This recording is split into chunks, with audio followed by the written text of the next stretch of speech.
Singomakhanya sithi ama-foreigners, ama-illegal foreigners, nina enilonithi awahambe nidlala ngawo. Mina ngithi asiwavuleleni ibhizinisi ama-illegal foreigners. Siwavulele ibhizinisi lokuthi siwathuma yosithengela uphuthu. Yeah. Angeke ilunge lento. Labantu badinga ukuthi sivele sibavulele ibhizinisi lokuthi bathenge nje uphuthu kube ukuthi basithengele uphuthu. Uyabo? Bafice nje be-10 ubathume kanye kanye uthi hambani uyongithengela uphuthu. Uyabo? Bahambe bayothenga uphuthu wenze sure ukuthi akekho salayo bahamba bonke bayolithenga uphuthu. Lento yama-illegal foreigners ifuna kube nokuthumeka uphuthu phakathi kube khona oyothenga uphuthu. Thina singomakhanya ngeke singene lentweni ngoba nilonishumayela nilonimemeza nimemezela lana ungathi ningamaqembu ezepolitiki. Nilonikhankasa la nikhankasa lento unqamlajuqu idinga ukuthi labantu bazanyelwe umsebenzi wokuhamba bayosithengela uphuthu. Finish nje labantu ngoba basuka la besuka khona bethi bahluphekile. Uyabo? Baviolate imithetho yezwe lethu. Thina sibe singakaze siviolate imithetho yamazwe abo. So asibawelchameke ebese siyabathuma ukuthi abayosithengela uphuthu. Lento ifuna ukuthi ibe nophuthu olithengwayo phakathi ukuze isheshe icace ukuthi iyangakephi ngoba nilonishumayela la nimemezela nenza izipitch lana anginazi ukuthi nenzani anginiqondi nje mina.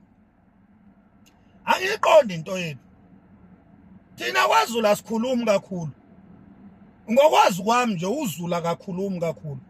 Mina ngwazi lo Zulu osupepereza kangaka mina. Engazi ukuthi iLimpopo.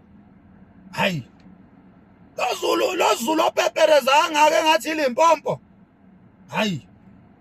Mina ngazi ukuthi kwaZulu makuneyinkinga kuvele kuxoxwe nje yabona kuxoxe kube khona ozohamba yothenga uphuthu ukusheshe kulunga izinto isheshe iqonde izinto. Uyabona? Ukubone nasemateksini mangabe kuneyinkinga kuba khona ohamba ayothenga uphuthu uyabona. Yonke nje indawo kwaZulu makuneyinkinga nakwezepolitiki makuneyinkinga kuba khona othumekayo ukuthi ayothenga uphuthu. Enjani lenkinga enenza ukuthi nivule imlomo nikhulume kangaka? Kanti akukho la kudayiswa khona uphuthu kuthunywa abantu bayothenga uphuthu baye kuzosidwayela kabi la ezweni lethu. Yabo?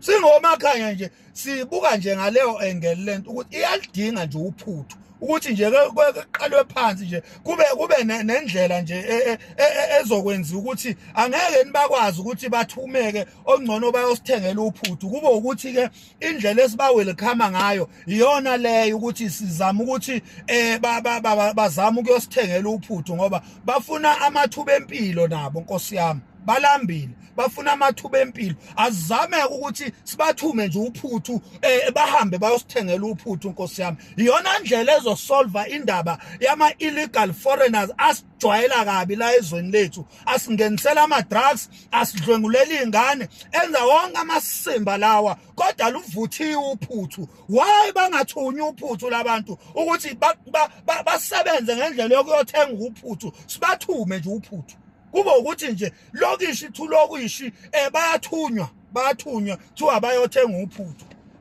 Wonke nje amalokishi nasemadolobheni kube ukuthi nje ubafica behlangene ubathume nje uphuthu nje bathume